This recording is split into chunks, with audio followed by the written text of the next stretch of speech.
With that, that's a great segue into the UVDI story itself. If you'd tell us the UVDI history and a little bit about the background. Yeah. UVDI is amazing. It has a long history in UV space itself. It's a actually over 70-year-old company that's family owned, it's a third generation family.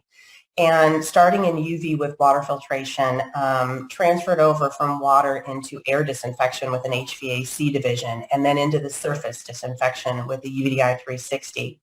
It's all we do and it's all we know. We're the experts in it. And we take it so seriously that we invest a lot of time and energy into ensuring that it's clinically proven. And our devices are backed by a lot of scientific papers that are independently studied, as well as third-party laboratory testing. So when you ask about those in the industry, unfortunately during the COVID time, there was a lot of entries to the market. And I'm used to dealing with 510Ks with the FDA, and this is the first time I've worked with a company that it's an EPA certification only. So we kind of call it the Wild West because there's a lot of companies that have just developed a device and there's not any science behind it, but they take our clinical papers and say that their device works too. Tell us about the account manager role, please. Yeah.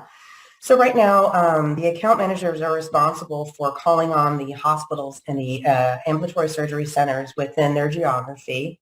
And the call points are environmental services, infection prevention, the operating room directors, and it expands outside of that. Once you have that entry point into the hospital, there's really not a department that this device isn't applicable for.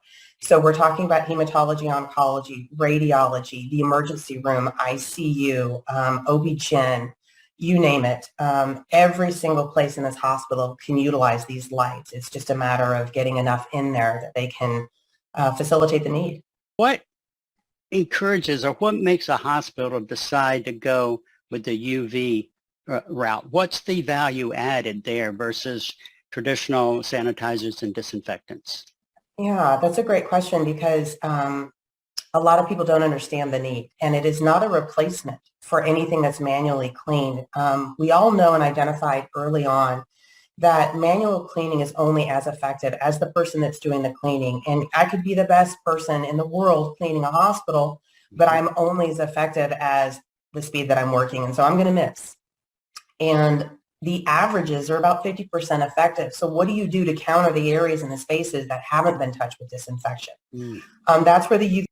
So hospitals right now are always looking at their return on their investment. So oftentimes they'll do clinical studies themselves to look at their ROI, which is a reduction of their hospital-acquired infections. And so when you have a device that deactivates as many pathogens as we have proven clinically, it's kind of self-evident that they're going to see nice results.